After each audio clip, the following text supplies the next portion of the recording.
Hello बच्चों, नमस्कार। मैं हूं नारायण पटेल, आपके अपने चैनल पे। आप सभी जानते हैं कि इस समय हम जवाहर नवोदय विद्यालय प्रवेश परीक्षा 2023 के लिए एडमिशन जो होगा क्लास 6 के लिए, जिसकी परीक्षा 29 अप्रैल को, उसके लिए हम मैथ की टेस्ट सीरीज इस समय चला रहे हैं, जिसमें एक से बढ़कर एक प्रश्न आपको कराए जा रहे हैं। उसी श्रृंखला में आज का ये पेपर है, तो आइए फटाफट शुरू कर लेते हैं। देखिए, सबसे पहला प्रश्न है, एक मानचित्र में 0.8 सेंटीमीटर द्वारा वास्तविक दूरी 8.8 किलोमीटर प्रदर्शित किया जाता है, तो 80.5 सेंटीमीटर की वास्तविक दूरी को व्यक्त करेगा। यानी यहाँ पर दिया गया, अगर हम 0.8 सेंटीमीटर लिखता हूँ, वो वास्तव में दूरी है 8.8 किलोमीटर। तो अगर हम 1 सेंटीमीटर की बात करें तो आ जाएगा 8.8 अपान 0.8, पॉइंट हट गया, 8 वन जा, इसका मतलब 11 किलोमीटर। यानी 1 सेंटीमीटर में 11 किलोमीटर की हम वास्तविक दूरी को प्रदर्शित करते हैं। इसलिए इन्होंने दे रखा है 80.5 की बात करें तो ये हमारा हो जाएगा 80.5 इंटू 11। इससे आप गुणा कर लीजिए, 11 पचे 55 आ जाएगा, 11 अट्ठी 88, यानी एक के बाद डेसिमल लग जाएगा तो हो जाएगा 855.5 किलोमीटर। इसका मतलब 80.5 किलोमीटर की जो वास्तविक दूरी है वो आपको 855.5 दिखेगी, यानी उसको व्यक्त किया जाएगा, जो कि हमारा ऑप्शन है डी बिल्कुल सही होगा। चलिए बढ़ते हैं अगले प्रश्न पर। अगला प्रश्न है, यदि 65 आपके सामने दिया 65 और 117 का महत्तम समापवर्तक ये है, दर्शाने योग्य हो, तो यम की वैल्यू क्या होगी। तो सबसे पहले हम बात करेंगे 65 और 117 का महत्तम समापवर्तक कितना होगा। हम भाग विधि से इसको निकालने की कोशिश करते हैं। 65 एकम 65 चला जाएगा, आप घटा लेंगे, देखिए 52 बचेगा, 52 को आप 65 से पुनः भाग करेंगे, एक बार चला जाएगा 52, ये 13 बचेगा, 13 को फिर हम 52 से भाग करेंगे, 13 चक्कू 52। इसका ये मतलब हुआ, इसका जो महत्तम समापवर्त बच्चों है वो हो गया 13। ठीक है, इसका मतलब 17 और 65 का जो महत्तम समापवर्त है वो अभी आपने देखा वो कितना था, 13 था, और यही महत्तम समापवर्तक इस रूप में लिखा गया है, यानी 65m माइनस 117। ये चूंकि क्या है, महत्तम समापवर्त है, दिया है कह रहा, और हमारे अनुसार निकला है 13, तो इसको 13 के हम लोग बराबर कर देंगे, तो ये हो जाएगा 65m बराबर 13 प्लस 117, जोड़ दोगे तो आ जाएगा 130, तो ये m बराबर बच्चों आ जाएगा 130/65। इसको आप 5 से देखिए काट लेंगे, 5 एकम 5, 5 3 15, 5 एकम 5 और 5 छक्का 5 दूनी 10, 5 छक्का 30, 13 एकम 13, 13 दूनी 26। इसका मतलब m की जो हमारी वैल्यू है वो आ जाएगी 2, जो कि ऑप्शन सी में मिल रही है। चलिए बढ़ते हैं अगले प्रश्न पर। अगला है, 2/3 में कितने 1/6 भाग होंगे। तो देखिए 2/3 को आप भाग कर देंगे 1/6 से, तो पता चल जाएगा 2/3 में 1/6 के कितने भाग निकलेंगे। इक्वल टू आप करोगे 2/3 लाओगे, गुणा होता है, जो भाग होती है उसे इंटू कर देते हैं, हर का अंश और अंश का हर कर देते हैं, 3 एकम 3 दूनी 6, इसका मतलब 4। इसका मतलब ये हुआ कि 1/6 प्लस 1/6 प्लस 1/6 प्लस 1/6, यानी इसके 4 टुकड़े बनेंगे, यानी 4/6। और इसे जब सिंपल करोगे बच्चों तो देखिए 2/3 आ गया है। तो आप बहुत आसानी से इन प्रश्नों को आप कर सकते थे। चलिए बढ़ते अगला प्रश्न पे। इसका आंसर आप लोग जरूर बताइए कि 10 मीटर ऊंचे एक खंभे की परछाई 20 मीटर है, उसी समय 15 मीटर ऊंचे खंभे की परछाई क्या होगी। तो मुजवानी क्वेश्चन आप लगा सकते हो। कैसे, जब हमारा 10 मीटर का खंभा है, उसकी परछाई 20 मीटर है, तो अगर 1 मीटर का खंभा हो तो उसकी परछाई आपको भाग कर दीजिए 2 मीटर मिलेगी। 1 मीटर बराबर 2 मीटर, तो 15 मीटर में कितना होगा, तो 15 मीटर बराबर हो जाएगा 15 इंटू 2 बराबर 30 मीटर। इसका मतलब 15 मीटर की जो 15 मीटर का खंभा होगा, उस समय उसकी जो परछाई होगी बच्चों वो आपको 30 मीटर दिखाई पड़ेगी। चलिए बढ़ते हैं अगले प्रश्न पर। अगला प्रश्न एक और अच्छा प्रश्न है। एक लड़का 1 सेकंड में 3 मीटर दौड़ता है तो उसकी गति किलोमीटर प्रति घंटा में क्या होगी। अगर मैं चाल की बात करूं तो बच्चा चूंकि 1 सेकंड में चलता है तो इसकी हो जाएगी 3 मीटर पर सेकंड, यानी इसकी चाल हो गई 3 मीटर प्रति सेकंड। और इसी चाल को अगर हम बदलना चाहते हैं किलोमीटर प्रति घंटा में तो उसे 18/5 से बच्चों भाग कर देते हैं। इस पर मैंने एक डिटेल वीडियो बनाया, अगर नहीं समझ आया तो इसे आप जरूर देखिएगा। तो 18 तिहाई 54 हो जाएगा और बटे 5, और 5 से आप इस 54 को बच्चों भाग कर दोगे तो 5 कम 5 0, 4 उतारेंगे भाग जाएगा नहीं, ये हो जाएगा शेष, यानी 10 सही 4/5 किलोमीटर प्रति घंटा। कहीं न कहीं ऐसा आंसर आपको जरूर दिख रहा होगा ए में, इसे आप यहाँ से टिक कर लीजिएगा। अगला प्रश्न आपका अनुपात से है। 3x - y अनुपात x + 5y बराबर 5:7 हो तो x + y अनुपात x - y का मान क्या होगा। सबसे पहले में x और y की वैल्यू यहाँ से निकालना आवश्यक होगा। आप करेंगे क्या, यहाँ से लिखेंगे 3x - y अपान x + 5y = 5/7। अब हम यहाँ से तिर्यक गुणा कर देंगे तो 7 तिहाई 21x बनेगा माइनस 7y बनेगा। 5 से करेंगे तो 5x + 25y। अब आप x को 21x इधर है माइनस के 5x लाओगे, इधर आपका ये 25y था, इधर से लाएंगे तो ये 7y हो जाएगा। तो हमारे पास यहाँ बचेंगे 16x बराबर 32y। तो ये हो जाएगा x/y बराबर 32 बचे बच्चों 16, 16 1 कम 16 दूनी 32, अर्थात ये आ जाएगा x/y बराबर 2/1। इसका क्या मतलब हुआ, अब आपसे पूछा जा रहा है x + y अपान x - y। यहाँ पर x की वैल्यू समझ लीजिए 2 है और y की वैल्यू 1 है। 2 - 1 तो बन जाएगा 3/1। इसका मतलब इसे हम लिख सकते हैं 3:2। तो यहाँ पर 3:2 देखिए ऑप्शन आपका कहीं पर 1 बन रहा था, वो हम यहाँ से लगा लेंगे 3:1, यानी ऑप्शन सी में आप यहाँ पर निकाल लेंगे। चूँकि 2/1 था और 2 - 1 था तो 3/1 बन रहा था। चलिए अगला प्रश्न हम देखते हैं। थोड़ा अच्छा प्रश्न है, इसे आप जरूर प्रैक्टिस करिए और हमारे बताने से पहले आप अपना आंसर जरूर निकालिएगा। अब देखिए यहाँ पर 15,201 में 5 का स्थानीय मान, तो यहाँ देखिए 5 का स्थानीय मान बच्चों कितना होगा। ये 5,000 पे है तो 5,000 हो गया। फिर प्लस कह रहा है 2,659 में 6 का स्थानीय मान देखिए सैकड़ा पर है तो इसका देखिए 600 बच्चों हो जाएगा बराबर ये 7 इंटू कह रहा कुछ है, मान लेते हैं यहाँ x है तो ये कितना हो जाएगा 5600 आ जाएगा बच्चों, और बराबर ये हो जाएगा 7x। तो यहाँ से अगर हम x की वैल्यू निकालें तो 5600/7, 7 1 7 8 56। इसका मतलब x की वैल्यू यहाँ पर बच्चों 800 आएगी, जो कि 800 आपको दिखाई भी पड़ रही होगी।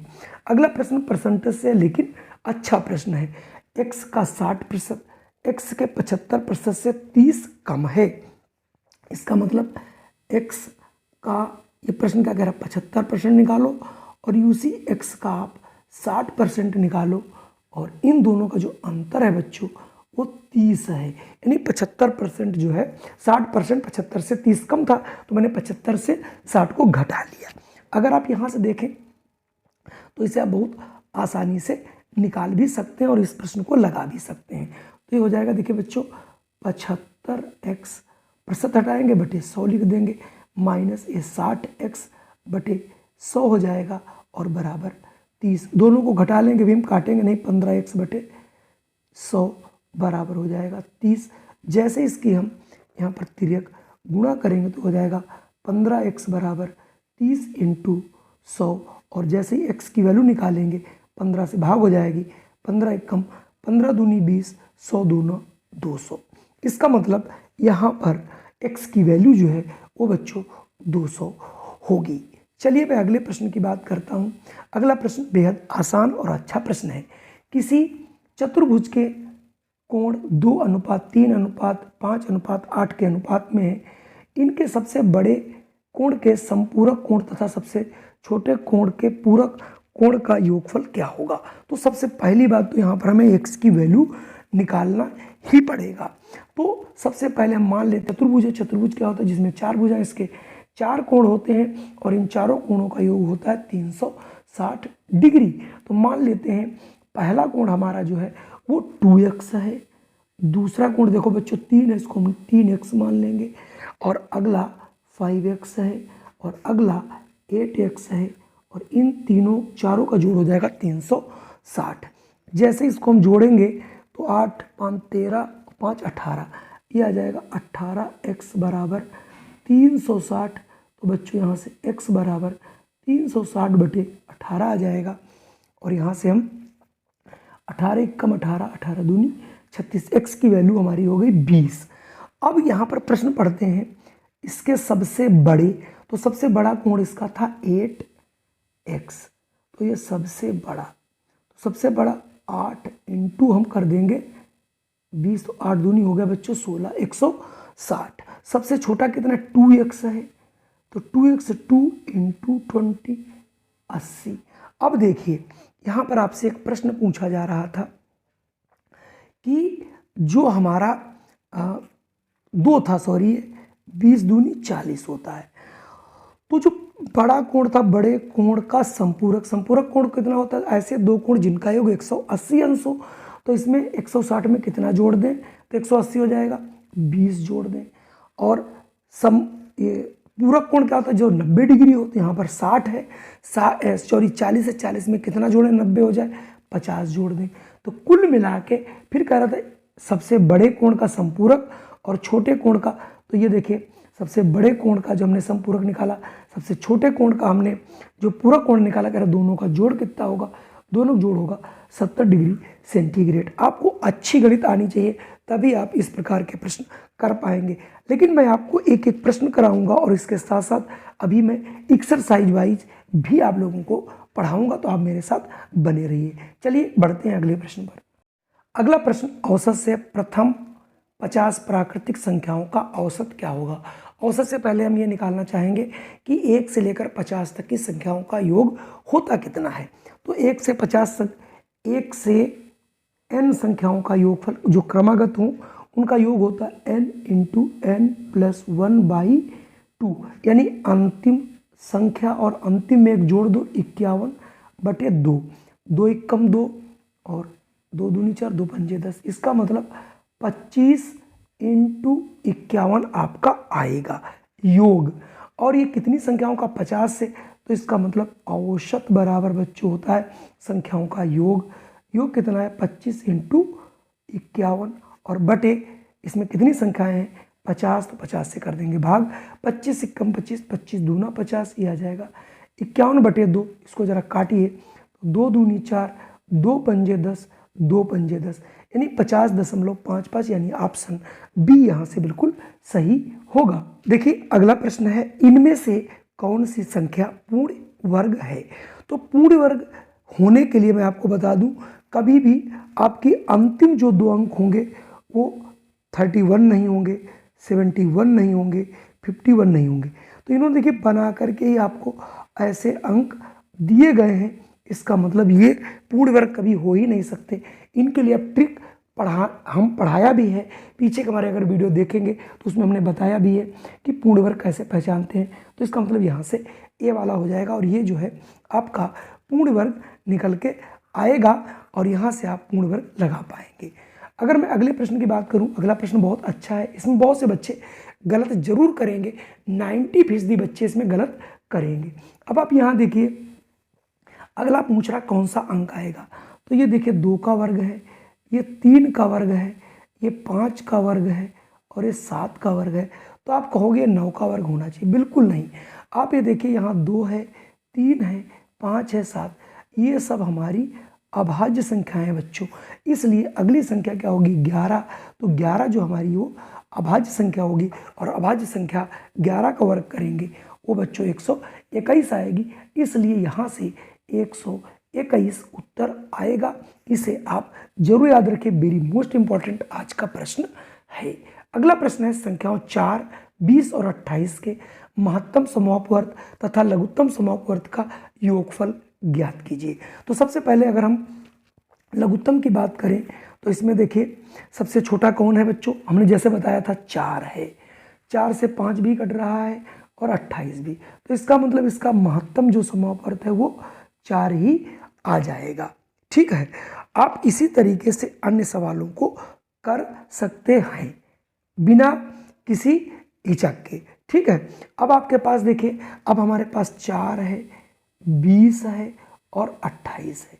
अगर आप इसका एलसीएम निकालोगे 2 दूनी 4, 2 दहम 14, फिर 2 से करोगे 2 1 कम 2, 2 पंजे 10, 2 सती 14। ठीक है, तो यहाँ से अगर एलसीएम निकाला जाए तो 2 दूनी 4, पंजे 20, सत्ते 140।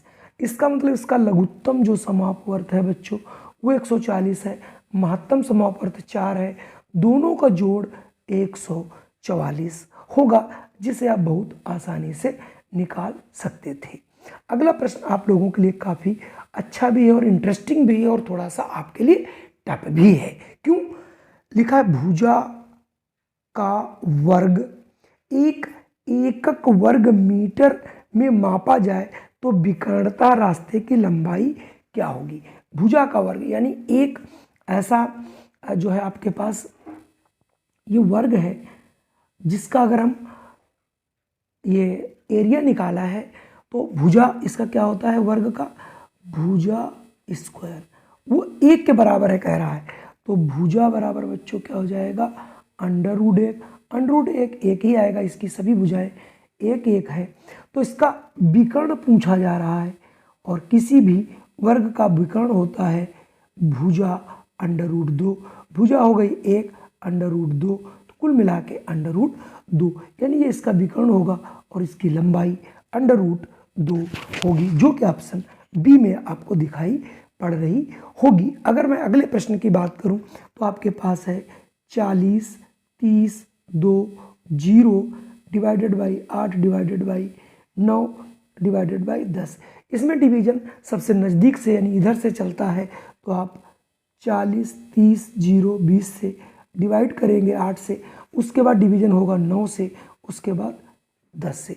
अब आपका डिवीजन हो गया, अब आप इसको काट पीट लीजिए, जो भी आपका आंसर आता है वही आपका रिक्वायर्ड आंसर यहाँ पर आ जाएगा। इसका मतलब ये देखिए 8 से भी कट रहा है, 8 पंजे 40 आगे भाग जाएगा नहीं, 8 चक्कू 32। अब आप इसको 9 से भी काट सकते हैं, 9 पचे 45, 5 बचेगा, 9 छाक 54, इसका मतलब यहाँ से आंसर आपका 56 आ जाएगा। चलिए बढ़ते हैं अगले प्रश्न पर। यदि रूट 3 का मान 1.732 हो तो रूट 3/4 का मान क्या होगा। अब आप यहाँ पर देख रहे होंगे रूट 3/4 अगर मैंने लिखा है तो ऊपर अंडर रूट 3 को मैं अंडर रूट 3 लिख दूंगा और अंडर रूट 4 लिख सकता हूँ, तो अंडर रूट 3 की वैल्यू अंडर रूट 3 ही मैं लिखता हूँ और 4 का वर्गमूल 2 होता है बच्चों, और अंडर रूट 3 की वैल्यू है 1.732। अब मैं इसको 2 से कर दूंगा भाग। अब 2 से भाग करेंगे तो देखिए 2 8 16 डिसमल लग जाएगा, 2 8 16, 2 छंग 12, 2 छंग 12, इसका ये मतलब हुआ 0.866, जो कि ऑप्शन बी में आपको मिल रहा होगा। अगला प्रश्न आपके लिए थोड़ा टफ हो सकता है लेकिन ये बीजगणित का है। बीजगणित में बताया जा रहा है कि 5x - 5 = अगर 12 हो तो 5x बराबर 12 + 5 यानी हो जाता है बच्चों 17, तो अकेला x बराबर कितना होगा 17/5, जो कि ऑप्शन ए में आपको दिखाई पड़ रहा होगा। अगर मैं 58 की बात करूं, संख्या 3 की पावर 4 को 5 से भाग देने पर शेष क्या रहेगा। अब आपको मालूम होना चाहिए 3 की पावर 4 का मतलब होता है 3 की घात 4, यानी 3 को 4 बार आपको बच्चों गुणा कर लेना है, तो आएगा 3 × 3 = 9, 3 × 27, 3 × 81 करा को 5 से भाग करने पर 5 से इसको हम कर देंगे बच्चों भाग। जैसे ही 5 से भाग करेंगे तो देख लेंगे यहाँ पर शेष क्या बचता है। तो देखिए 5 एकम बच्चों 5 हो जाएगा, यहाँ 3 बचेगा, 5 छक्का 30 होगा, 1 आएगा तो 1 आपका शेष बचता है। तो यहाँ से 1 आप टिक कर देंगे। अगला प्रश्न थोड़ा सा परिमेय संख्या से है। हालांकि परिमेय संख्या क्लास 5th में या जो कंपटीशन की बुक्स है उसमें इसे बहुत अच्छे ढंग से समझाया गया है। एक परिमेय संख्या 5/19 व इसके योज्य प्रतिलोम का क्या होता है? एक ऐसी संख्या लिखी जाए जिसको जोड़ने पर ये शून्य हो जाए। इसका मतलब 5/19 में अगर हम माइनस के 5/19 लिख दें तो ये देखिए संख्या 0 हो जाती है। तो ये उसका होता है योज्य प्रतिलोम। तो इसका मतलब हुआ कि 5/19 का योज्य प्रतिलोम कितना हुआ बच्चों?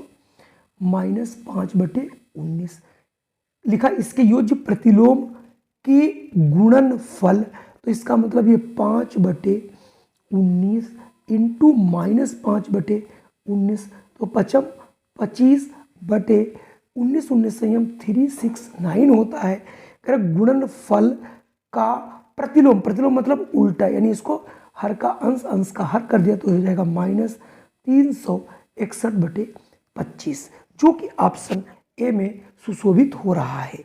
यानी पहले आप इसका योज्य प्रतिलोम निकालेंगे, फिर इसका गुणनफल करेंगे, जितना गुणा आएगा उसका आप प्रतिलोम अर्थात उल्टा कर देंगे, यानी अंश का हर और हर का अंश, तो आपसे ये प्रश्न निकल आएगा। आज का हमारा अंतिम प्रश्न है, इसे आप लोग जरूर इसका आंसर दीजिए।